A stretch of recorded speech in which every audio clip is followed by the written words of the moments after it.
আনিসুল হক ওরে যখন ধরেছে ও যদি নিচে নিচে চলে যেত দরবেশ বেঁচে যেত। ধরা খাওয়ার পরে বলছে আমারে ওই যে ওরে নিবেন না, ওটা দরবেশ। কেন ও যে বললো আমি নৌকার মাঝি। কিসের মাঝি? ভালো করে তাকান সালমান। ওরা আশ্চর্য হয়ে গেছে যে মানুষ এত নিচে নামতে পারে। বাঁচার জন্য মানুষের দুনিয়ায় যদি এই করে তাহলে বোঝা যাচ্ছে দাড়িটা এটা নবীর সুন্নত হিসাবে রাখে না, এটা ধোঁকা দিয়ে বোকা বানানোর জন্য রেখেছিল। রিমান্ডে আমিও 10 দিন ছিলাম। আমাকে ওরা শাস্তি দিয়েছিল কঠিন, 11 ঘন্টা টাঙিয়ে রেখেছিল। চোখ কালো কাপড় দিয়ে বেঁধে, হাত হ্যান্ডকাপ দিয়ে, পায়ে ডান্ডা বেড়ি দিয়ে এমন অবস্থায় টাঙিয়েছিল আমি 4 ওয়াক্ত নামাজ পড়তে পারি নাই। একেবারে যে কোরআন আমার সামনে, আমি সত্য কথা বলছি, জোহর আসর মাগরিব ইশা আমি ইশারায় পড়েছিলাম, কারণ জানি না যে এখন জোহর না আসর। মাটির নিচে এমন এক ঘরে নিয়েছিল, ওখানে দিন রাত বোঝা যায় না। এই কঠিন অবস্থাতে শুধু জিজ্ঞাসা করতাম যে স্যার এখন কি নামাজের সময় হয়েছে? ঝাড়ি দিত উপর থেকে, কিসের নামাজ পড়বা? যে কয়টা অফিসার আমি দায়িত্বে পেয়েছি কয়েকটা এত খারাপ, এত জানোয়ার, আল্লাহরও ভুল ধরতো।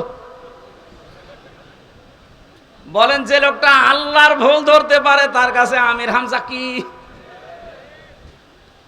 আমরা মাঝে মাঝে এই নখ তুলে নেওয়ার যে যন্ত্রপাতি গুলো আছে নিয়ে এসে বলতে যে নখ তুলি এইগুলো দিয়ে। আর এখন জালেমদের একটু শুধু ডিম মারছে তাই অনেকের সহ্য হচ্ছে না।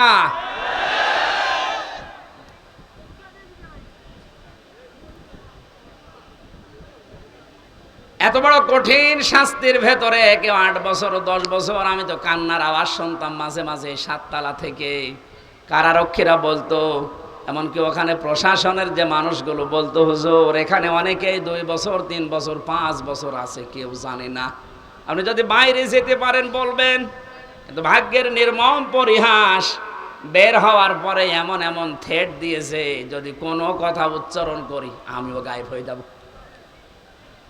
আল্লাহ যেহেতু নিচে দয়া করে এখন সুযোগ দিয়েছে, এ বাংলাদেশের শুধু ডিবি অফিসে না, এই ডিজিএফের দায়িত্বে যারা আছে আর্মির এখানে মাটির নিচে আয়না ঘর না, এরকম বহু জায়গায় আছে যেখানে যেটা আছে খুঁজে বের করে ওখান থেকে সবাইকে তাড়াতাড়ি মুক্ত করে দেন।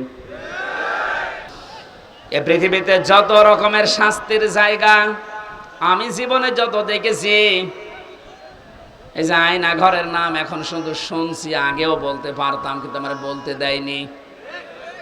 আমিও মাটির নিচে ছিলাম, গুম হয়েছিলেন এই যে আপনাদের এলাকার সন্তান। কত মানুষ গুম হয়েছিল এই দেশে। অনেকে বলে যে কি করেছে যে তাদের এত কিছু বলা লাগবে, গালি দেওয়া লাগবে। বাংলাদেশে যদি জালেমেরা কিচ্ছু না করে থাকে, ওদের শাস্তি দেওয়ার জন্য, বরদোয়া করার জন্য আয়না ঘরই যথেষ্ট। আপনি শুধু নাম শুনেছেন, এদের বাস্তবতা কত নির্মম। একটা পশুর সাথেও মানুষ এত নিকৃষ্ট আচরণ করে না। আমার সাথে যে মাওলানা ছিল মুফতি ফখরুল ইসলাম, উনি বলছিলেন আমাকে নিয়ে প্রথমে আমার এই হাঁটুর ভেতর দিয়ে হাত দিয়ে হ্যান্ডকাপ দিয়ে 24 ঘন্টা বেঁধে রাখতো একটা তারের সাথে। শুধু টয়লেট করার জন্য 1.5 থেকে 2 মিনিট সময় দিত, খাওয়া দাওয়ার জন্য কয়েক মিনিট দিয়ে 24 ঘন্টা এভাবে বাঁধা। ঘুম নেই, একটু ঘুম যদি আসে গরম দিত। ওই আপনি বলেন তো, কোনো বিড়াল বেঁধে রাখে মানুষ, পাখি খাঁচার ভেতরে রাখে, তারপরে তো কঠিন আচরণ করে। এরপরেও যদি জালেমরা নিজেদের জুলুমের ফেরেশতা খুঁজে না পায় যে কি করেছি আমি যে আমার পদত্যাগ করা লাগবে, প্রকাশ্যগুলো তো বাদই দিলাম, গোপনে যেটা এইটাও যদি এখন সামনে ভালোভাবে নিয়ে আসেন, আপনি যে জালেম ছিলেন পৃথিবীতে তামাম দুনিয়া স্বীকার করবে। এই জন্য উপদেষ্টার যারা আছে তাদের একজন আসিফ, এই ছেলেটা জানিয়েছে বাংলাদেশের আয়না ঘর যেখানে যেখানে আছে এগুলো ধ্বংস করা লাগবে না, এগুলো রেখে দেন, মানুষ যেন দেখে বসে যে পৃথিবীর ময়দানে বাংলাদেশ নামক জায়গায় একটা জালেম ছিল। জালেমদের জন্য আপনি মায়া দেখায় অনেকে এখন বলে না কি আর করেছে। সারা দেশের 18 কোটি মানুষও যদি আপনাকে মাফ করে দেয়, আমি আমার বাস্তবতা থেকে বলছি ব্যারিস্টার আরমানের বউ আপনাকে মাফ করবে না। ইলিয়াস আলীর স্ত্রী আপনাকে মাফ করবে না, যে ধোঁকা দিয়ে তাকে বোকা বানালেন যে আমি কিছু জানি না, অথচ প্রমাণ হয়েছে ওনাকে মেরে ফেলা হয়েছে। এ পৃথিবীতে যত রকমের শাস্তির জায়গা আমি জীবনে যত দেখেছি, এই যে আয়না ঘরের নাম এখন শুধু শুনছি, আগেও বলতে পারতাম কিন্তু আমার বলতে দেয়নি। আমিও মাটির নিচে ছিলাম, গুম হয়েছিলেন এই যে আপনাদের এলাকার সন্তান, কত মানুষ গুম হয়েছিল এই দেশে। অনেকে বলেছে কি করেছে যে তাদের এত কিছু বলা লাগবে, গালি দেওয়া লাগবে। বাংলাদেশে যদি জালেমেরা কিচ্ছু না করে থাকে, ওদের শাস্তি দেওয়ার জন্য, বরদোয়া করার জন্য আয়না ঘরই যথেষ্ট। আপনি শুধু নাম শুনেছেন, এদের বাস্তবতা কত নির্মম। একটা পশুর সাথেও মানুষ এত নিকৃষ্ট আচরণ করে না। আমার সাথে যে মাওলানা ছিল মুফতি ফখরুল ইসলাম, উনি বলছিলেন আমাকে নিয়ে প্রথমে আমার এই হাঁটুর ভেতর দিয়ে হাত দিয়ে হ্যান্ডকাপ দিয়ে 24 ঘন্টা বেঁধে রাখতো একটা তারের সাথে। শুধু টয়লেট করার জন্য 1.5 থেকে 2 মিনিট সময় দিত, খাওয়া দাওয়ার জন্য কয়েক মিনিট দিয়ে 24 ঘন্টা এভাবে বাঁধা। ঘুম নেই, একটু ঘুম যদি আসে গরম দিত। ওই আপনি বলেন তো, কোনো বিড়াল বেঁধে রাখে মানুষ, পাখি খাঁচার ভেতরে রাখে, তারপরে তো কঠিন আচরণ করে। এরপরেও যদি জালেমরা নিজেদের জুলুমের ফেরেশতা খুঁজে না পায় যে কি করেছি আমি যে আমার পদত্যাগ করা লাগবে, প্রকাশ্যগুলো তো বাদই দিলাম, গোপনে সেইটা এইটাও যদি এখন সামনে ভালোভাবে নিয়ে আসেন, আপনি যে জালেম ছিলেন পৃথিবীতে তামাম দুনিয়া স্বীকার করবে। এই জন্য উপদেষ্টার যারা আছে তাদের একজন আসিফ, এই ছেলেটা জানিয়েছে বাংলাদেশের আয়না ঘর যেখানে যেখানে আছে এগুলো ধ্বংস করা লাগবে না, এগুলো রেখে দেন, মানুষ যেন দেখে বসে যে পৃথিবীর ময়দানে বাংলাদেশ নামক জায়গায় একটা জালেম ছিল। জালেমদের জন্য আপনি মায়া দেখায় অনেকে এখন বলে না কি আর করেছে। সারা দেশের 18 কোটি মানুষও যদি আপনাকে মাফ করে দেয়, আমি আমার বাস্তবতা থেকে বলছি ব্যারিস্টার আরমানের বউ আপনাকে মাফ করবে না। ইলিয়াস আলীর স্ত্রী আপনাকে মাফ করবে না, যে ধোঁকা দিয়ে তাকে বোকা বানালেন যে আমি কিছু জানি না, অথচ প্রমাণ হয়েছে ওনাকে মেরে ফেলা হয়েছে। এরকম একটা দৃশ্য আল্লাহ সামনে যখন নিয়ে আসবেন, আল্লাহ পাক আমাদেরকে সতর্ক করছেন, কোন বন্ধু কিন্তু বন্ধুর পরিচয় পর্যন্ত দিতে রাজি হবে না। আল্লাহ বলেন কিয়ামতের সব চাইতে বড় আপন বন্ধু যারা, এই মানুষগুলো নিজেরা নিজেদেরকে পরিচয় দেবে না। ইউবাসসারুনাহুম, যখন তাদেরকে ওকে অন্যের দৃষ্টিগোচর করা হবে, সামনাসামনি যখন মানুষকে নিয়ে আসা হবে, মানুষগুলো সব চাইতে বড় বেঈমানি করবে যে না আমি চিনি না। আল্লাহ পাক বলেন ইয়াবাদুল মুজরিমু লাউ ইয়াফতাদি মিন আযাবি ইয়াউমিযিম বিবানি। এই কঠিন পরিস্থিতি যখন তৈরি হবে, এই মানুষটা নিজেকে বাঁচানোর জন্যে ও যা আছে সব ফিদিয়া হিসাবে, জরিমানা হিসাবে দিতে রাজি হয়ে যাবে। আজকে দরবেশের কথা দেখেছেন যে আমারে ছেড়ে দেন, বাংলাদেশ আমি ঠিক করে দেব। মুক্তিপণ হিসাবে মানুষ ওই দিন সব দিতে রাজি হয়ে যাবে। পৃথিবীতে যত আপনজন আছে তাদের নাম আল্লাহ সিরিয়াল আকারে কিছু দিয়েছেন, ওয়া সাহিবাতিহি ওয়া আখি। প্রথমেই মানুষ তার স্ত্রী সন্তানকে বলবে আল্লাহ তুমি এগুলো নিয়ে যাও, আমার ভাইকে তুমি নাও। ও ফাসিলাতি হিল্লাতি তুবি, এই দুনিয়ায় যারা তাকে আশ্রয় দিত, দলীয় লোক, সামাজিক লোক, বংশের লোক, যারাই তাকে আশ্রয় প্রশ্রয় দিত, এই মানুষগুলোকে বলবে আল্লাহ এগুলো দিয়ে দিলাম। বলেন নাউজুবিল্লাহ। এ কথাকে আপনি 100 ভাগ বিশ্বাস করেন? বলেন। আমি আমার নিজের কথাই বলছি, আপনি নিজের সাথে এবার মিলাবেন। এই যে নিজের দলীয় লোকজন সব মানুষ দিতে চাইবে মুক্তিপণ হিসাবে, অমাং ফেল আরদি জামিআ,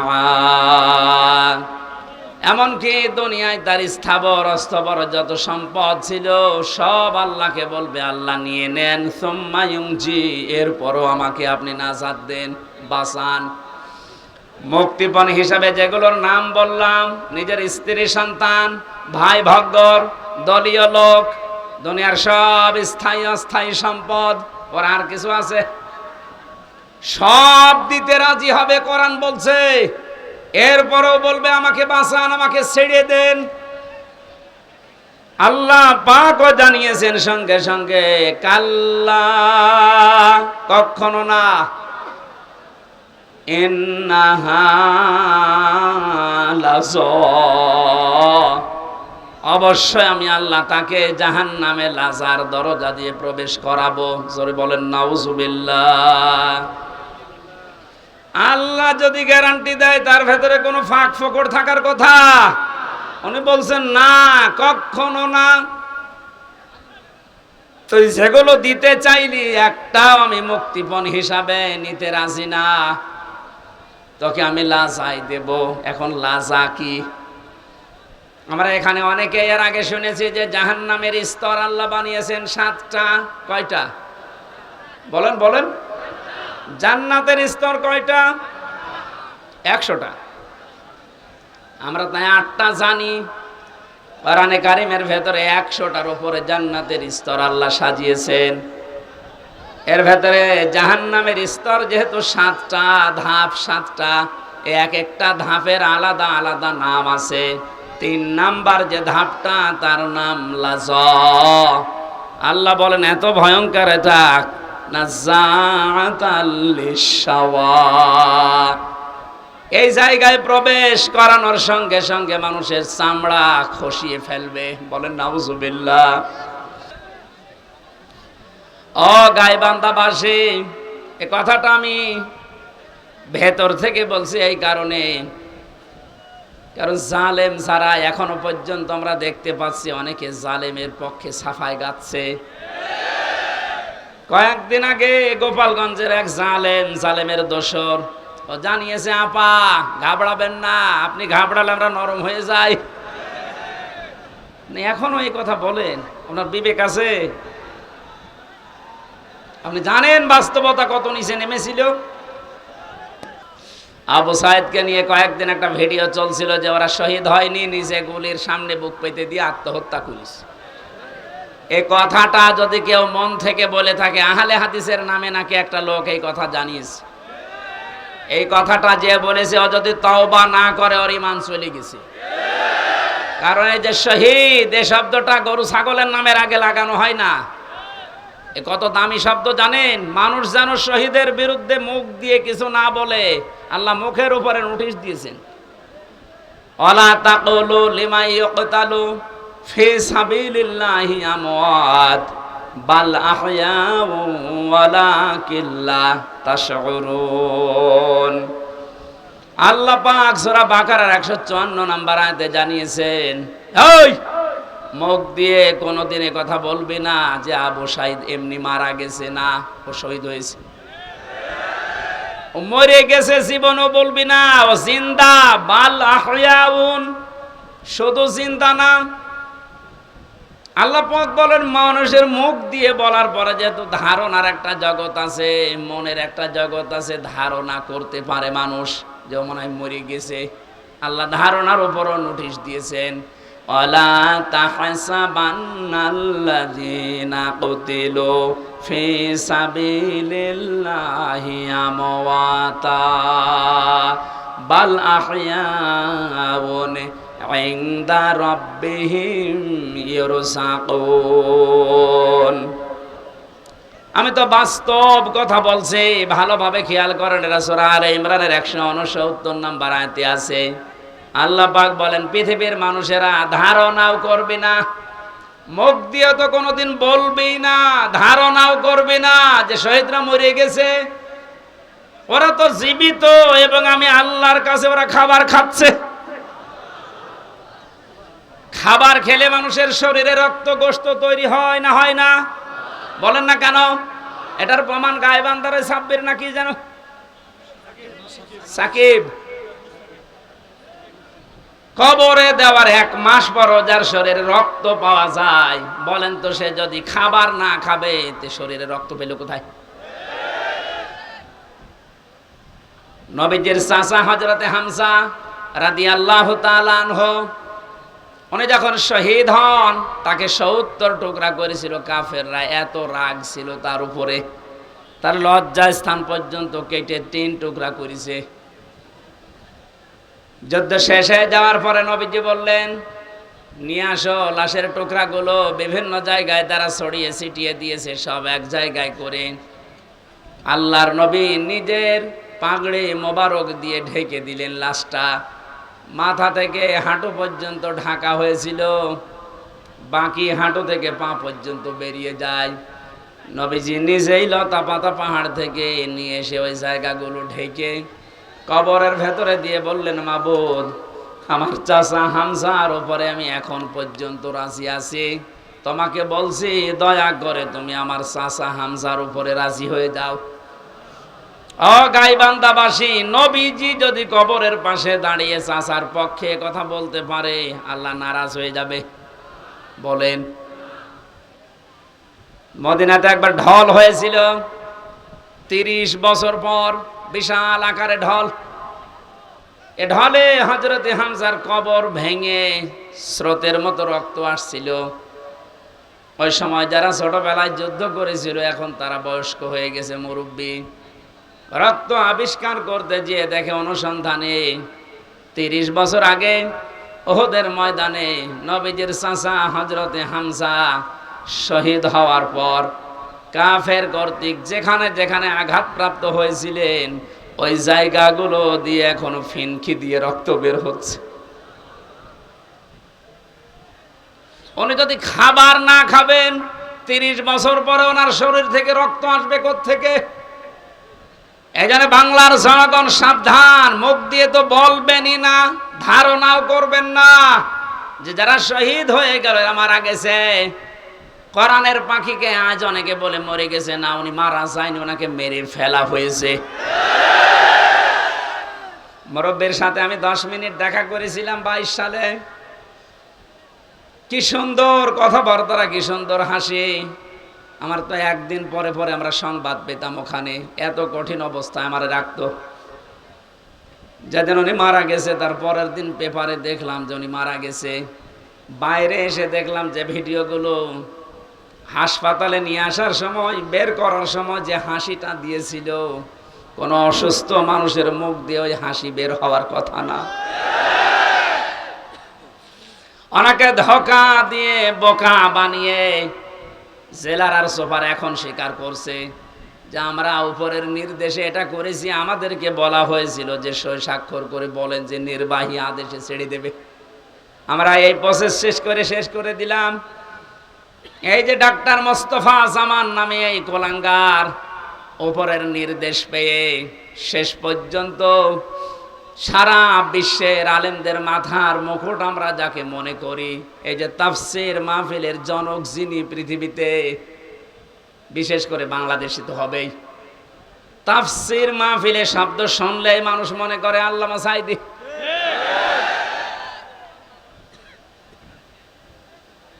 কি ছলা কলা করে ষড়যন্ত্র করে তাকে ইনজেকশনের মাধ্যমে দুনিয়া থেকে বিদায় করে মানুষকে দেখিয়েছে, বিশ্ববাসীকে জানিয়েছে উনি এমনিতে মারা গেছে। উনি এমনি মারা যায়নি, ওনাকে যেহেতু মেরে ফেলা হয়েছে সুতরাং উনি শহীদ। কথা বলেন না কেন? আজকে বিমানে আসার সময়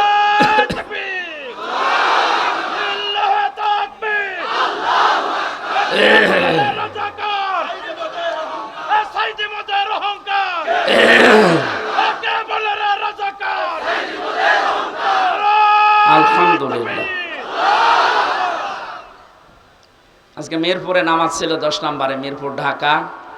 নামাজ শেষ করে প্লেনে ওঠার পরে আমার পাশে যে লোকটা বসে আছে উনি আমারে বলছিল, হুজুর আমরা আপনার দলের লোক না, কিন্তু আমরা জানি আপনাদের আলেম কোলের শিরোমণি। লোকটা দেখলাম আল্লাহ রসুল বিশ্বাস করে না, কথাবার্তা রাজা বুঝলাম।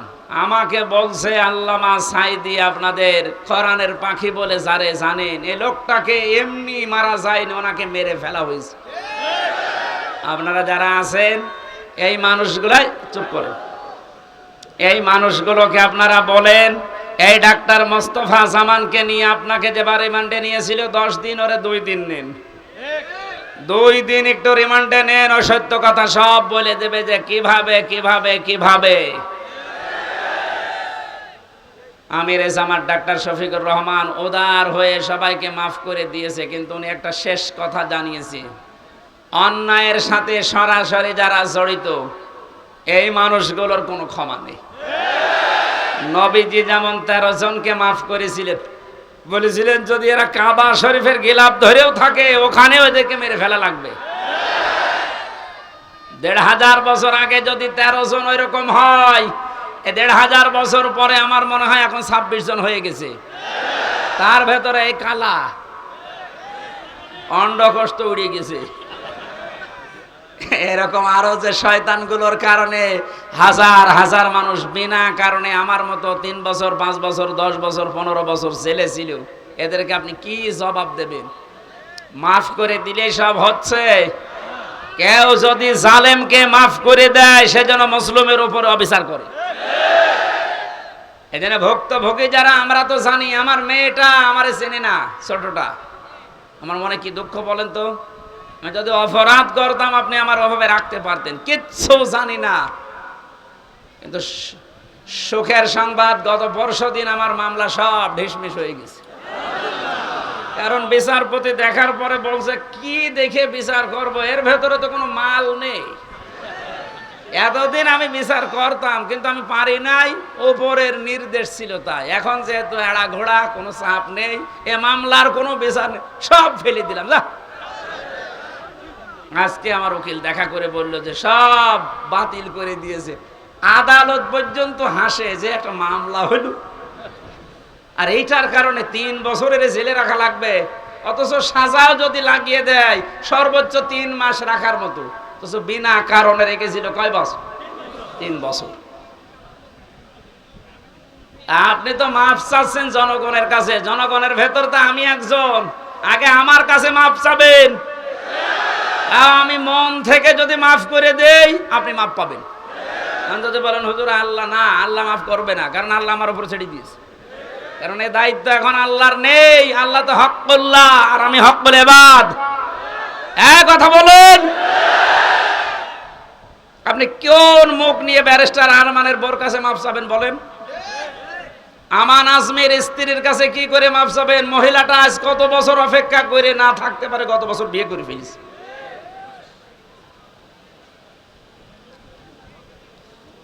শয়তান পর্যন্ত আমার মনে হয় কান্নাকাটি করেছিল, কিন্তু জালেমদের মনের ভেতরে একটু দয়া আসে না। এত বড় কঠিন হয় মানুষ, একটু জানিয়ে দিতে পারতেন আপনি গোপনেও যে আপনার স্বামী বেঁচে আছে, আপনি ধৈর্য ধরেন, বের হবে। আপনি মেরে না ফেলে বাঁচিয়ে রাখলেন, আর আমরা জানি যে উনি নেই। মেরে ফেললে হয়তো ব্যারিস্টার আরমানের স্ত্রী অন্য জায়গায় বিয়ে করতো, যদি সংবাদ পেত যে আমার স্বামী নেই। কিন্তু এমন অবস্থায় রেখেছিলেন এর 8টা বছর, এত তারপরও কোনো অপরাধে জড়ায় নাই, ভাগ্য ভালো। কথা বলে না কেন? অন্য কোনো সাধারণ মেয়ে লোক হলে কত কিছু কত জায়গায় পৌঁছিয়ে দিত। 76 বছর বয়সে এখন শুনছে নাকি বিয়ে করবে, আর তাদের বয়স 35 বছর 32 বছর। এই সমস্ত বয়সে নিজের যৌবনকে যারা 8টা বছর, স্বামী আছে কি নেই, এই দোদুল্যমান অবস্থায় নিজেকে কন্ট্রোল রাখতে পারে, এগুলো আল্লাহর টাটকা নির্ভেজাল ওলি। আর অনেকে ফতোয়া দিয়েছিল আল্লাহর ওলি মহিলা এই পৃথিবীতে একজন আছে, এ দেশে যদি কেউ জান্নাতে যায় মানবতার কন্যা জান্নাতে যাবে। শয়তান এগুলো শুনতো আর হাসতো, আল্লাহ তুমি আমারে শয়তান বানিয়েছো। গাইবান্ধাবাসী যে আয়াতটা দিয়ে আমি কথা শুরু করেছেন, আল্লাহ বলেন এই যে নাজ্জাআতাল লিশাওয়া, এ দরজা দিয়ে প্রবেশ করার সঙ্গে সঙ্গে মানুষের চামড়া খসে যাবে। রিমান্ডে আমিও 10 দিন ছিলাম, আমাকে ওরা শাস্তি দিয়েছিল কঠিন, 11 ঘন্টা টাঙিয়ে রেখেছিল, চোখ কালো কাপড় দিয়ে বেঁধে, হাত হ্যান্ডকাপ দিয়ে, পায়ে ডান্ডা বেড়ি দিয়ে এমন অবস্থায় টাঙিয়েছিল আমি 4 ওয়াক্ত নামাজ পড়তে পারি নাই। একেবারে যে কোরআন আমার সামনে, আমি সত্য কথা বলছি, জোহর আসর মাগরিব ইশা আমি ইশারায় পড়েছিলাম, কারণ জানি না যে এখন জোহর না আসর। মাটির নিচে এমন এক ঘরে নিয়েছিল, ওখানে দিন রাত বোঝা যায় না। এই কঠিন অবস্থাতে শুধু জিজ্ঞাসা করতাম যে স্যার এখন কি নামাজের সময় হয়েছে? ঝাড়ি দিত উপর থেকে, কিসের নামাজ পড়বা? যে কয়টা অফিসার আমি দায়িত্বে পেয়েছি, কয়েকটা এত খারাপ, এত জানোয়ার, আল্লাহরও ভুল ধরতো। বলেন যে লোকটা আল্লাহর ভুল ধরতে পারে তার কাছে আমির হামজা কি? আমরা মাঝে মাঝে নখ তুলে নেওয়ার যে যন্ত্রপাতি গুলো আছে নিয়ে এসে বলতে যে নখ তুলে এইগুলো দিয়ে। আর এখানে জালেমদের একটু শুধু ডিম মারছে তাই অনেকের সহ্য হচ্ছে না।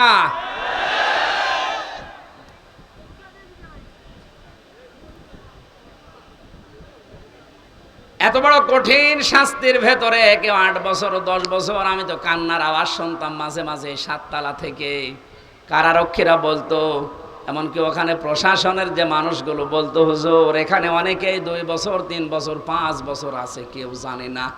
আপনি যদি বাইরে যেতে পারেন বলবেন। কিন্তু ভাগ্যের নির্মম পরিহাস, বের হওয়ার পরে এমন এমন থ্রেট দিয়েছে, যদি কোনো কথা উচ্চারণ করি আমিও গায়েব হয়ে যাব। আল্লাহ যেহেতু নিচে দয়া করে এখন সুযোগ দিয়েছে, এ বাংলাদেশে শুধু ডিবি অফিসে না, এই ডিজিএফ এর দায়িত্বে যারা আছে, আর্মির এখানে মাটির নিচে আয়না ঘর না, এরকম বহু জায়গায় আছে, যেখানে যেটা আছে খুঁজে বের করে ওখান থেকে সবাইকে তাড়াতাড়ি মুক্ত করে দেন। এটা মানবতার সাথে সব চাইতে বড় অপরাধ এই আয়না ঘর, এই গুম। আজকে বিশ্ব গুম দিবস ছিল। বাংলার মানুষেরা এ কঠিন কঠিন শাস্তির পরও আমরা ব্যারিস্টার আরমানের দিকে তাকিয়ে দেখলাম ওনার মাথার চুল উঠে গেছে কিন্তু চামড়া ওঠে নাই। আর আল্লাহ বলেন নাজ্জাআতাল লিশাওয়াত, এই লাজা দিয়ে প্রবেশ করার সঙ্গে সঙ্গে মানুষের আগে চামড়া উঠে যাবে। এখন আপনি টের পাচ্ছেন যে কঠিন কত বড় ভয়ঙ্কর জায়গা।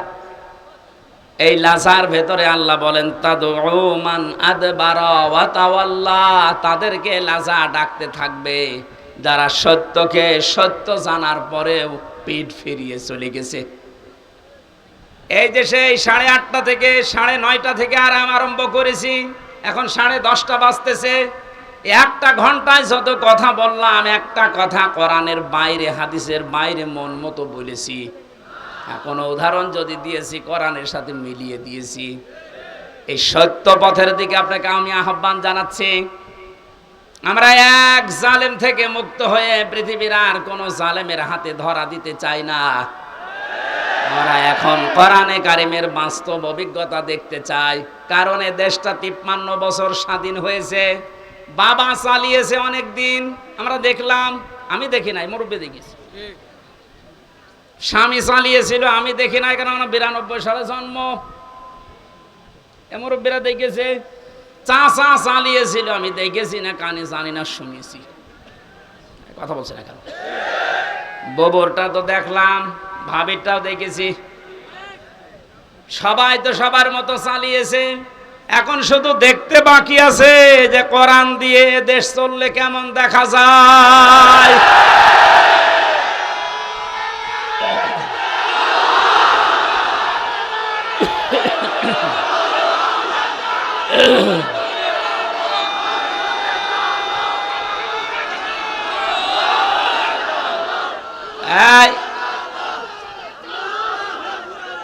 আজকে কে যেন ফতোয়া দিয়েছে যে নারায়েত তাকবীর এই শব্দটা বলা শিরক, কারণ নারায়েত মানে নারুন থেকে এসেছে। এটা পাগল। নারায়ণ শব্দটা নারতুন থেকে, নারতুন মানে উচ্চ, তাকবীর মানে আল্লাহর আওয়াজ। তাকবীর মানে কি?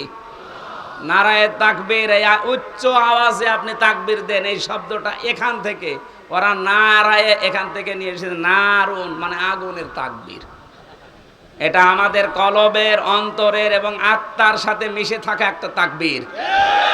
এটা হযরত ওমর যেদিন দিয়েছিলেন, কাফেরেরা তাড়াতাড়ি করে দরজা জালানা বন্ধ করে বলছে দরকার নেই, ওর সামনে গেলে মাথা থাকবে না। সুতরাং এই তাকবীর আমরা মরণ পর্যন্ত দিতে রাজি আছি। এই শব্দটা শুনে যারা মৌলবাদ বলে অনেকে আওয়াজ তুলেছিল, আপনি আল্লাহু আকবারের শব্দের যদি মৌলবাদ বলে উল্টাপাল্টা ফতোয়া দেন, আপনার জানাজা পড়া কবরে দেওয়া জায়েজ নেই। কারণ আপনি এমনিতেও জাহান্নামে যাবেন, অমনিও জাহান্নামে যাবেন। তাহলে সত্য পথের দিকে ডাকার পরে আমরা চাই চর্ম চোখে দেখতে যে কোরআন দিয়ে চললে কেমন দেখা যায়। যেহেতু আল্লাহর সাহায্য এবং বিজয় আমরা কিছু দেখতে পেয়েছি। অনেকে এখানে এসেছে এশার নামাজে হয়তো পড়তেও পারেন, ইযা জা নাসরুল্লাহি ওয়াল ফাত। হে নবী, যখন আল্লাহর সাহায্য আপনি আসবে তখন বিজয় দেখতে পাবেন। বিজয়ের ভেতরে যতগুলো কাজ আছে তার অন্যতম একটা কাজ হচ্ছে ওয়ারাআইতান নাসা ইয়াদখুলুনা ফি দীনিল্লাহি আফওয়াজা। সত্যিই যদি আল্লাহর সাহায্য এসে যায় তখন আপনি বিজয় পাবেন।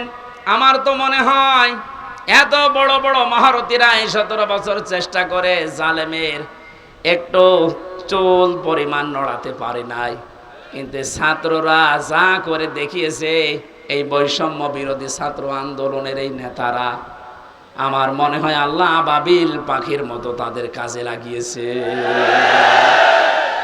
এটা নিঃসন্দেহে আল্লাহর সাহায্য এবং বিজয়। আরে বিজয় আসলে যে 7টা কাজ হয়, তার 1 নম্বরের কাজ হচ্ছে দলে দলে পালে পালে মানুষ ইসলামে প্রবেশ করবে। এই 26 দিনে আমরা যেটা দেখতে পেলাম, কথা বলেন না কেন? এই 25 দিনে 5 তারিখ থেকে 30 তারিখ পর্যন্ত তাকান, কত হিন্দু আমিরে জামাতের হাতে হাত দিয়ে মুসলমান হয়ে যাচ্ছে। কত জালেম পর্যন্ত নিজের জুলুম স্বীকার করে আজ ইসলামে আসতেছে। আজকের একটা জরিপ পেয়েছি, আগস্টের 5 তারিখের আগে এই দেশে মাত্র 20 জন মানুষ চাইতো 100 জনের 20 জন যে ইসলামে দেশে কায়েম হোক, কিন্তু এই 25 দিনের মাথায় এখন অবস্থা এমন দাঁড়িয়েছে, এই দেশে এখন 100 জনের 35 জন মানুষ চাচ্ছে যে ইসলাম কায়েম হোক। এই সময়টা একটু চাইতে দেন। বাংলাদেশে যারা একামতে দিনের দায়িত্ব পালন করে, এই মানুষগুলোর যে ইখলাস আমি দেখেছি। আমি তো বাস্তব ওয়াজ করছি ওনার সাথে, আমি 4 দিন থেকে জেলখানায় একেবারে পাশাপাশি আমি দেখেছি লোকটার আমল, লোকটার ঈমান। এটা পরবর্তী আয়াতে ওইটা আসবে। ওনার যে মর্যাদা, ওনার যে ভরসা, তাওয়াক্কুল আল্লাহর উপরে। আমির হামজাকে লক্ষটা এক জায়গায় করলে ওই রকম তাওয়াক্কুল হবে না। আমি কত আলেমকে জেলখানায় কাঁদতে দেখেছি, আফসোস করে, এমনকি আল্লাহকেও দোষারোপ করে। অথচ লোকটা একটা জেনারেল মানুষ, একটা ডাক্তার, কাদের সংস্পর্শে এসে কোন জায়গায় যে আল্লাহ পৌঁছিয়ে দিয়েছে তারে। আমি যে প্রথমে বলেছিলাম, কেউ যদি জিন্দা ওলি দেখতে চান ওনার দিকে তাকাবেন, কারণ ওনার আমল, ওনার কাজ কারবার, অ্যাক্টিভিটিস, ইখলাস আমি নিজের কাছে থেকে 4 দিন দেখেছিলাম। আমি যুবক মানুষ, এখন 33 বছর বয়স আমার। সারাদিন কোনো কাজ ছিল না, শুধু চিন্তা ছাড়া। তারপরও রাত 9টা 10টার পরে আমি শুয়ে পড়তাম। আরে মুরব্বী মানুষের মাথার উপরে এতগুলো মামলা। ওনার ছেলে, ওই সময়ও ছেলে, ওনার স্ত্রী অসুস্থ, ওনার সহকর্মী সহযোদ্ধা যারা এই যে হাজার হাজার পালিয়ে বেড়াচ্ছে, হাজার হাজার ছেলে। ওনার দলের প্রতীক নেই, দল নিষিদ্ধ। এরকম কঠিন মুহূর্তেও লোকটার চেহারার ভেতরে চিন্তার কোনো ছাপ নেই। প্রতি সপ্তাহে 4টা 5টা করে হাজিরা দিয়ে দিয়ে এই যে 8-9 ঘন্টা গাড়িতে থাকা লাগতো। যখন জেলখানায় এসে পৌঁছাতো ওরা 9:30 10টায়, বলতাম স্যার খাবার খাবেন না? আপনার এই যে এখানে কিছু দুষ্ট লোক আছে, ওদের মাধ্যমে মোবাইল পাওয়া যায়, চুরি করে নিয়ে এসে দেয়। আমার বলছে হামজা মোবাইল দিয়ে করব কি? কেন আপনার সন্তান আছে, ছেলে, আপনার স্ত্রী অসুস্থ, আপনার দলের লোক সব পালিয়ে বেড়াচ্ছে, একটু খোঁজ নেবেন না? আমারে যেটা শুনিয়েছে ওই কঠিন মুহূর্তে আমারে বলছে হামজা আমার সন্তান সহ স্ত্রী সহ আমার সহকর্মী সহযোদ্ধাদেরকে আমি আল্লাহর হাতে রেখে এসেছি। আমার তো একেবারে পুরোপুরি বিশ্বাস ওই দিন থেকে যে ওনার এই তাওয়াক্কুলের কারণে এই 25 দিনে 20 থেকে 35-15% মানুষ ইসলামে আসা বেড়ে গেছে। এজন্য মানুষগুলোর ইখলাসের আপনি দাম দিতে শেখেন। এদেশের দেশপ্রেমিক হিসাবে যদি এখন 1 নম্বরের তালিকায় থাকে যারা ভুয়া তুলেছিল, তাদের এখন মানুষ চিনে ফেলেছে। বাংলাদেশে একজন প্রতিযশা আলেমে দিন মুফতি কাজী ইব্রাহিম বাইরের দেশ থেকে ঘোষণা দিয়েছে, অনেকে তো পাগল ছাগল না, 10 জন আলেম যদি এই দেশে থাকে তিনি একজন। ঘোষণা দিয়েছে এই বাংলাদেশে যদি কেউ দেশপ্রেমিক বলে দাবি করে সেটা 1 নম্বরে জামাত আর শিবিরেরা। বাকিগুলো যারা এগুলো তুলতেছে, এই কথা শোনেন আগে, বাকি যারা এগুলো তোলে অধিকাংশগুলোই মিথ্যাবাদী। দেশপ্রেমের ধোঁয়া তুলছে যে আমি দেশপ্রেমিক, অথচ শরীরের ভেতরে দেশপ্রেমের কোনো চিহ্ন নেই। পায়ে যে জুতা দিয়ে আছে বিদেশি জুতা, গায়ে যে শার্ট দিয়েছে বিদেশি শার্ট। হ্যাঁ কথা বলে না কেন? এমনকি মাথার চুলেন কাটিং তাও বিদেশি, বিরাজ করে এসেছিল বিদেশি, এমনকি বিয়ে করেছে তাও বিদেশি। আর কি বলছে যে দেশপ্রেম। শয়তান এগুলো দেখে হাসতো, এখন মনে হয় শয়তানের হাসি একটু বন্ধ হয়েছে।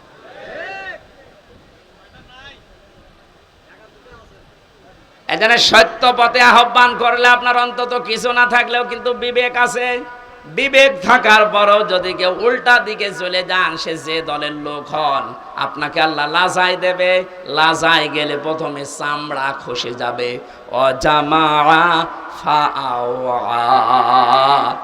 আল্লাহ পাক বলেন 2 নম্বরে দুনিয়ায় যারা মাল সম্পদ জমা করে আর মনে করে এটা স্থায়ীভাবে থাকবে, এটা আজকে অনেকেই 17 বছর মনে করেছিল। এজন্যই তো পদ্মা সেতুর চাইতেও একজনের টাকা বেশি। এই দরবেশের টাকার পরিমাণ দেখেছেন, শুধু ঋণ ছিল 36,000 কোটি টাকা পদ্মা সেতু বানাতে। 2 নাম্বারই করে বলে গেছে মাত্র 32,000 কোটি। তার মানে ওর টাকা দিয়ে আরেকটা বানানো যাবে। এই আয়াতের সাথে 100 ভাগ মিলে গেছে। ওরা মাল সম্পদ জমা করে আর মনে করে এটা স্থায়ীভাবে আমার কাছে থাকবে, এ আর হাত ছাড়া হবে না। আল্লাহ এমন ভাবে ধরেছেন, চোখ বন্ধ করার সময় দেয়নি। এই কথাগুলো বলতে বলতে আল্লাহ মানুষের কিছু আচরণ এবার তুলে ধরবেন। এবার আমি সহ যারা বসে আছি প্রত্যেকে আল্লাহর এই আয়াতের সাথে মিলান। ইন্নাল ইনসানা খুলিকা হালুআ। অবশ্যই আমি আল্লাহ মানুষকে বানিয়েছি অস্থির চিত্ত রূপে। সব সময় মানুষ শুধু ব্যস্ত ব্যস্ত ব্যস্ত। 2 নম্বরে ইদা মাসাহু শাররু জাজুআ, যখন তাকে কোনো অকল্যাণ স্পর্শ করে তখন হায় হতাশ করে, তখন একেবারে পাগলের মতো হয়ে যায়। ওয়াইদা মাসাহুল খায়রু মানুআ, যখন তাকে কোনো কল্যাণ ভালো কিছু পায় তখন ওই লোকটা কৃপণ হয়ে যায়। মানুষের কিছু চরিত্র বর্ণনা করছিলেন আল্লাহ রাব্বুল আলামিন বলেন মানুষ অস্থির, বিপদে পড়লে মানুষ হায় হতাশ করে, নিয়ামত পেলে কৃপণ হয়ে যায়। কিন্তু তারা না, ইল্লাল মুসাল্লিন, মুসাল্লিরা বাদ দিয়ে। কারা বাদ? আমরা এখানে যারা আছি মুসল্লি কিনা বলেন তো? বলেন বলেন। জীবনে যাই করেন না কেন ফরজ নামাজ ছেড়ে দেবেন না। মুসল্লি যারা আছে তাদের এবার আল্লাহ 12টা গুণ দিচ্ছেন। সব মানুষের ভেতরে আগের বর্ণিত এই গুণগুলো আছে। এরা অস্থির, নিয়ামত পেলে এরা কৃপণ হয়ে যায়, বিপদে পড়লে হায় হতাশ করে। কিন্তু মুসল্লিদের ভেতরে এগুলো থাকবে না। মুসল্লিদের ভেতরে যেহেতু এগুলো থাকবে না, আর আমরা মুসল্লি দাবি করছি, কোরআন বলছে তোমাদের ভেতরে 12টা গুণ থাকা লাগবে। কয়টা? আজকে এই 12টা গুণের কথা শুনে বাড়ি নিয়ে যাবেন, তাহলে এই মাহফিল সাকসেস হবে। কথাগুলো আমরা বলছি, এই মাহফিলটা যেহেতু এতিমদের জন্য দিয়েছে, ওনারা বারবার পেছন থেকে খোঁচাচ্ছে যে আমাদের টাকা পয়সা কিছু দরকার এতিমের জন্য। পৃথিবীতে বিপদ যত বড় হোক, ঈমান যাদের ভেতরে আছে এদের ভয়ও নেই, চিন্তাও নেই, চিন্তার রেখাও এদের কাছে আসে না। তার বাস্তব প্রমাণ ডাক্তার শফিকুর রহমান, একটা জ্বলন্ত দৃষ্টান্ত। এই লোকটা, এত বড় বড় বিপদ আসে, শরীরের ভেতরে, চেহারার ভেতরে কোনো চিন্তার লেশ পর্যন্ত আমরা পেলাম না। জেলখানায়ও দেখেছি না, কোনো চিন্তা নেই। সে বাংলায় একটা কথা বলে, ইংরেজি মিলে, নো চিন্তা ডো ফুর্তি, ওই রকম অবস্থায় আছে। এটা হয় শুধুমাত্র যাদের ঈমান পরিপূর্ণ থাকে তাদের ভেতরে। আমরা আজকের তেলাওয়াতকৃত আয়াতে তাফসীর আকারে কথাগুলো শুনবো ইনশাআল্লাহ। আমি যেটা সূরা রদ থেকে আপনাদের কাছে দিতে চাই, আল্লাহ যেহেতু জানিয়েছেন যে জাতি নিজের ভাগ্য পরিবর্তনের চেষ্টা করে না, আল্লাহ তাদেরকে পরিবর্তন করে দেয় না। সময় আসতেছে এবং আসবেও। আশা করছি বাংলাদেশের চট্টগ্রাম, সাতক্ষীরা, গাইবান্ধা, চাঁপাই নবাবগঞ্জ, ওদিকে বরগুনা, পটুয়াখালী, এই সমস্ত জেলা থেকে কোরআনে কারিমের যে খাদেমগুলো আসবে, আল্লাহ যেন তাদেরকে কামিয়াবি দান করেন আপনাদের মাধ্যমে। আমরা চাই এগুলো থেকে যদি বসে যায় কোরআনের কোনো খাদেম, তাহলে জেলার পুরা বদনাম হয়ে যাবে। বহু কষ্ট স্বীকার করেছেন, আপনাদের নাম স্বর্ণ অক্ষরে লেখা থাকবে বাংলার ইতিহাসে। গাইবান্ধা, এই জেলার পলাশবাড়ি বলে একটা থানা আছে, এই থানা আদর্শ শিশু সদন এতিমখানার উদ্যোগে।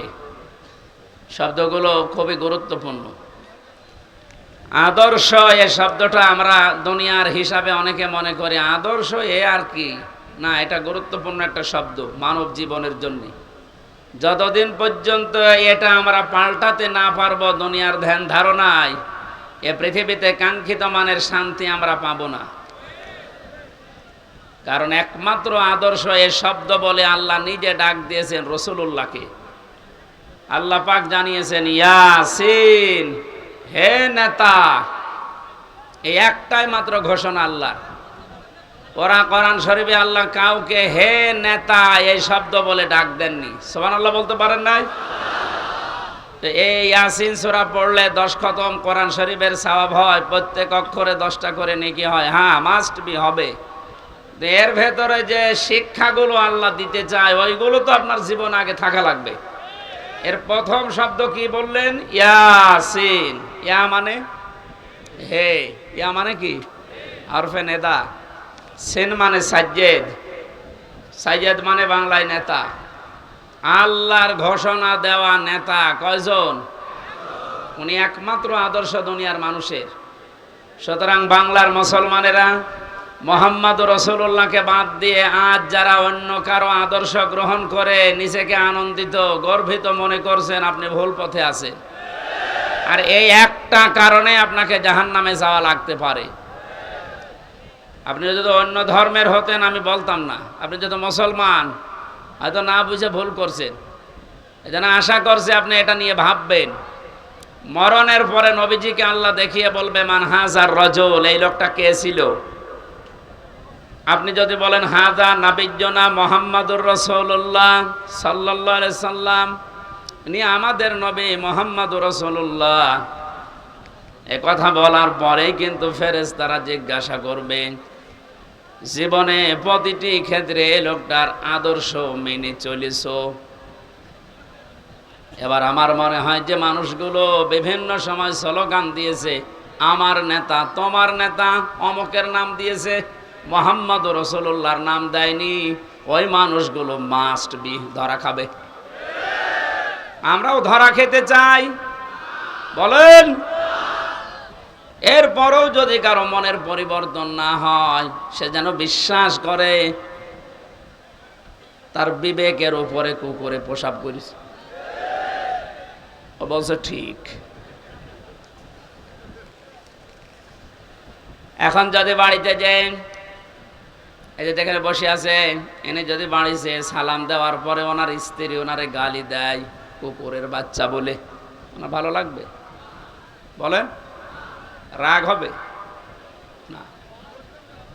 উনি যদি জ্ঞানী মানুষ হয়, চিন্তা করবে আমার তো শিক্ষিতা বউ, এত ভদ্র ঘরের সন্তান, আমার গালি দেয় কেন? অবশ্যই এর জিনে ধরেছে। কিসে? জিন অথবা পরিতে ধরেছে, নাই তো আমার গালি দেওয়ার কথা না, স্বাভাবিক নেই। আপনি যদি কোরআনে কারিমের অথেন্টিক কথাটা শোনার পরে আপনার যদি বিশ্বাস দরবেশ বাবার মতো হইতো, তাহলে আপনাকে আমি বলতাম না। ও দরবেশ কোরআন হাতে নিয়ে বলেছিল এর ভেতরে সমস্যা আছে, এই কারণেই তো দাড়ি কেটে ফেলিস। আল্লাহকে অপমান করিয়েছে শুধু কোরআনে কারিমে, মানে সন্দেহ আছে এর ভেতরে, এই কথা বলার কারণে। যে লোকটা এই কথা বলতে পারে তার ঈমান বলে কিছু থাকার কথা। আল্লাহ বলেন যালিকাল কিতাবু লা রাইবা ফি, এর ভেতরে কোনো ভুল নেই, সন্দেহ নেই, সন্দেহের অবকাশও নেই। আর ওটা হাতে নিয়ে বলেছে এর ভেতরে সমস্যা আছে, তবে মেজর না। বলেন নাউজুবিল্লাহ। আমার ভাইরা, খুব অল্প সময় কথা বলবে গরমে, কিন্তু কথাগুলো আপনাকে নিয়ে যাওয়া লাগবে। ইয়াসিন বলে আল্লাহ যার নাম দিলেন তার নাম মুহাম্মদুর রাসূলুল্লাহ। সুতরাং আজকে থেকে যদি বিবেকটা কাজে লাগে, মুহাম্মদুর রাসূলুল্লাহ বাদ দিয়ে আপনি আর কাউকে নেতা আদর্শ হিসাবে মানবেন না। এ কথা দেওয়া যায় না? আলহামদুলিল্লাহ। শিশু সাধন এতিমখানার নাম দিয়েছেন। এতিম এ শব্দটার ব্যাখ্যা শুনছিলেন, এত গুরুত্বপূর্ণ বিষয় এটা। বিশ্ব নবী নিজে এতিম ছিলেন। নবীজি জানিয়েছেন কেউ যদি এতিমের মাথায় হাত বোলায় যতগুলো চুল পড়বে অতগুলো সওয়াব হবে। এতিমের দায়িত্বে যারা থাকবে কিয়ামতে নবীর সাথে এভাবে পাশাপাশি জান্নাতে থাকতে পারবে। এ সুন্দর একটা প্রতিষ্ঠানের উদ্যোগে আজকের আয়োজন। পলাশবাড়ি SM মডেল পাইলট সরকারি উচ্চ বিদ্যালয়ে, পলাশবাড়ি পৌরসভা গাইবান্ধা। সভাপতির দায়িত্বে আছেন আমার আরাফাতের ভাই আলহাজ মাওলানা আব্দুল মান্নান মণ্ডল। এতিমদের দায়িত্বে তিনি আছেন। আল্লাহ যেন এতিমদের এই দায়িত্ব পালন করার কারণে জান্নাতে নবীর সাথে এভাবে পাশাপাশি ব্যবস্থা করে দেন। মাহফিলের প্রধান অতিথি সাবেক উপজেলা চেয়ারম্যান গাইবান্ধা সদর, আমাদের অভিভাবক জনাব মোহাম্মদ আব্দুল করিম সরকার, বিশেষ অতিথি মাওলানা নজরুল ইসলাম লেবু, মাওলানা জহুরুল হক সরকার, আরও অনেক মানুষের নাম এখানে দেখতে পাচ্ছি। বিশেষ করে জনাব আবু বকর সিদ্দিক, অধ্যাপক গোলাম মোস্তফা, জনাব আবু তালিব সরকার মাস্টার, শহীদুল ইসলাম মনিরুজ্জামান সহ নাম না জানা মঞ্চে বসা শ্রদ্ধাভাজন ওলামা ইকরাম, সামনে বসা মুসলমান ভাইরা, পর্দার আড়ালের সম্মানিতা মা এবং বোনেরা, প্রাণ প্রিয় গাইবান্ধাবাসী, দল মত নির্বিশেষে কোরআনের এই আয়োজনে যারা সাড়া দিয়েছেন, এবাদত মনে করে, এটা কিন্তু এখন এবাদত চলছে। যে এবাদতে কষ্ট বেশি হয়, এবাদতে সওয়াব বেশি হয়। সুতরাং এই কষ্ট করে যারা এসেছেন, শুনছেন, এবাদত মনে করে বলেন আলহামদুলিল্লাহ। পৃথিবীতে আল্লাহর বড় বড় দয়ার কথা আমরা শুনেছি। সবচাইতে বড় দয়া রহমত আল্লাহর পক্ষ থেকে মানুষের জন্য চারটা পেয়েছি। কয়টা? বলেন বলেন। এটা তিরমিজি শরীফের হাদিস। আল্লাহর নবী বলেন, এক নম্বরে মানুষের সবচাইতে বড় দয়া, কিন্তু এটা পেলে মানুষ বেজার হয়। আল্লাহর দয়া রহমত, অথচ মানুষ পেলে বেজার হয়। কথাটা কেমন হয়ে গেল না? নবীজি কেন বললেন? এবার মিলান তো। এক নম্বরে পৃথিবীর বড় দয়া রহমত, মানুষ যেটা পেলেই বেজার হয়ে যায় অধিকাংশ। তার এক নম্বরে কন্যা সন্তান। আমরা কি বেজার হব? আজ যারা জুজুর ভয় দেখাচ্ছেন বাংলাদেশে নারীদেরকে, যে ইসলামী আন্দোলন একামতে দিন যারা আছে এরা যদি ক্ষমতায় যেতে পারে আপনাদের ঘর বন্দি করে রাখবে, এই জুজুর ভয়টা দেখানো হচ্ছে না?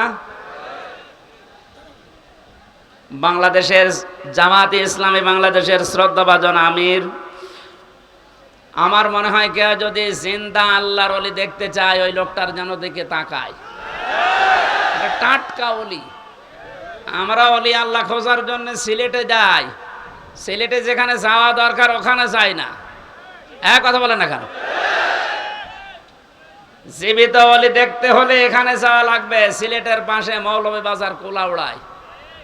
হেঁটে গেলে মনে করবেন এটা একেবারে জিন্দা ওলি। উনি ঘোষণা দিয়েছে নারীদেরকে আজ যারা জুজুর ভয় দেখাচ্ছেন, আমি গ্যারান্টি দিলাম যদি আল্লাহ আমাদেরকে জাতির খেদমতে কবুল করে এই মেয়েরা পুরাটা উল্টিয়ে যাবে, তারা মনে করবে আমরা মায়ের কোলে আছি। ওনার কথার সাথে বাস্তবতার যেন আল্লাহ মিল করে দেন, বলেন আমিন।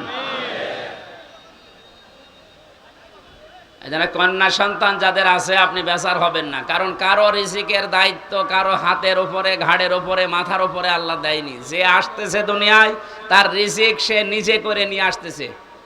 কথা বলেন এখন, দায়িত্ব যতদিন আপনার উপরে আছে যেভাবে হোক আল্লাহ চালিয়ে নেবে। যেহেতু এটা নবীর কথা যে এটা বড় রহমত, অথচ আমরা বেজার হয়ে যাই। আমার তো আল্লাহ 2টা মেয়ে অলরেডি দিয়েছে, এখন যদি আরো মেয়ে আসে আমার কোনো নারাজি নেই, আমি খুশি।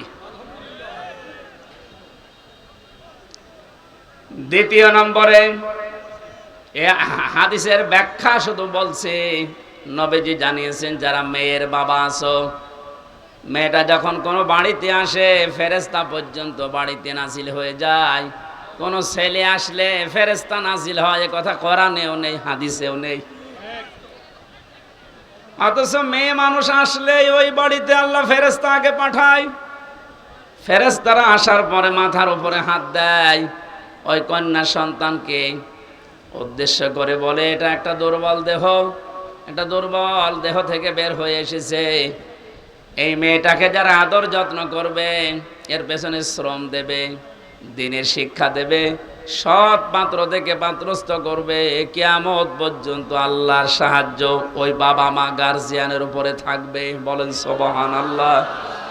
এজন্য আল্লাহর এই বড় দয়া, বড় রহমত আমরা যেন বেজার না হই কোনোদিন। মেয়ে হওয়া মানে স্ত্রীর উপরে রাগ না, আপনার রাগ হচ্ছে আল্লাহর উপরে, কারণ ওটা তো আর স্ত্রী বানায়নি, বানিয়েছে কে? দ্বিতীয় নম্বরে পেয়েছি সবচাইতে বড় দয়া আল্লাহর পক্ষ থেকে, অথচ মানুষ বেজার হয়ে যায়, তার নাম মেহমান। নাম কি? এটার সাথে বাস্তবতার মিল আছে। যত ধনী মানুষ হোক, মেহমান আসলেই কেমন যেন মন খারাপ হয়ে যাচ্ছে। অথচ মেহমান যখন আসে নবীজি বলেন সে তার নিজের খোরাকি সাথে নিয়ে আসে। বলেন সুবহানাল্লাহ।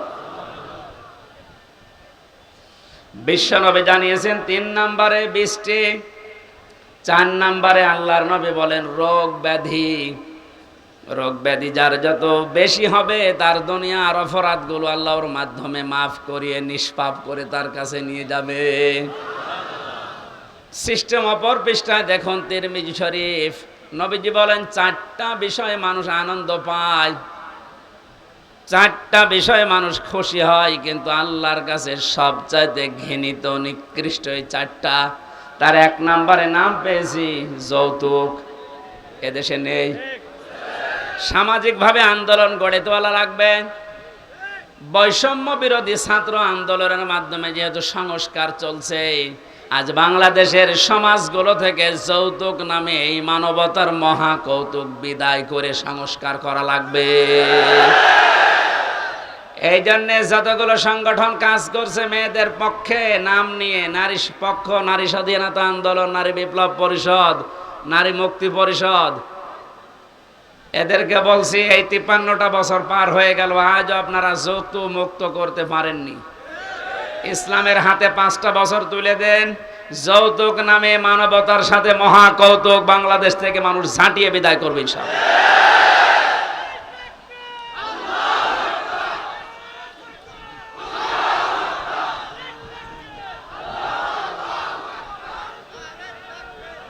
গাইবান্ধাবাসী 2 নম্বরে পেয়েছি আল্লাহর কাছে ঘৃণিত মানুষের কাছে খুব আনন্দ লাগে, মজা লাগে, তার নাম গীবত।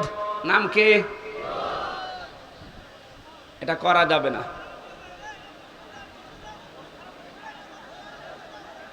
আপনারা কথা বন্ধ না করলে তো আমি কথা ভুলে যাব। কথা বন্ধ করেন। কি আসছে, মানুষের আসলে চাপ খুব বেশি হয়ে গেছে। নবীজি বলেন 3 নম্বরে মিথ্যা বলা, 4 নম্বরে সুদ আর ঘুষ খাওয়া। এই 4টা বিষয় আল্লাহর কাছে ঘৃণিত, কিন্তু মানুষ খুব বেশি আনন্দ পায়, মজা পায়। আমরা যেন বিরত থাকতে পারি, বলেন আমিন। দরুদ আর সালাম পাঠ করি আমাদের নবী। কিয়ামতে যাকে সামনে তোলা হবে আর তার উম্মতদেরকে পেছনে তোলা হবে। এখন নবীর উম্মত আমরা হতে পেরেছি কিনা এটা একা নিজের কাছে জিজ্ঞাসা করি। আল্লাহর নবী জানিয়েছেন আমার উম্মত তো তারা। সূরা আরাফের ভেতরে 2 জায়গায় আল্লাহ আয়াতটা দিয়েছেন, উম্মতি মুহাম্মদি, যে আমিও মুহাম্মদুর রাসূলুল্লাহর উম্মত। এ কথা যদি কেউ ঘোষণা দেয়, দাবি করে, সে যেন মানুষকে ন্যায় এবং ইনসাফের দিকে ডাক দেয়। আপনার বিবেকের কাছে আমি প্রশ্ন করছি, আমি রাজনৈতিক কোনো এজেন্ডা নিয়ে আপনার কাছে কথা বলছি না। তো বাংলাদেশে এই মুহূর্তে ন্যায় এবং ইনসাফ প্রতিষ্ঠার জন্য যারা ডাক দিচ্ছে, আপনার বিবেক কোন দিকে সায় দেয় আপনি নিজেই বলেন। 2 নম্বরে এটা যারা শুধু ডাক দিয়েই ক্ষান্ত না, এটা যারা কায়েম করতে চায়, প্রতিষ্ঠা করতে চায়, এই 2টা গুণ যাদের ভেতরে আছে এরা নবীর উম্মত বলে দাবিদার, উম্মত বলে দাবি করতে পারে। আল্লাহ আমাদেরকে যেন এই 2টায় গণান্বিত হওয়ার তৌফিক দান করেন, আমিন। কোরআনে কারিমের বহুল আলোচিত একটা সূরা, সূরা মাআরিজ। কি নাম বললাম? এই মাআরিজ সূরা থেকে আমি কয়েকটা আয়াত পড়েছি বর্তমান প্রেক্ষাপট সামনে নিয়ে। কোরআনে কারিমের আয়াতকে আমি তাফসীর আকারে কথা বলার চেষ্টা চালাবো। ওমা তাওফীকি ইল্লা বিল্লাহ। জবান খুলে আগে একটু তেলাওয়াত করেন, আউযু বিল্লাহি মিনাশ শাইতানির রাজিম, বিসমিল্লাহির রহমানির রহিম,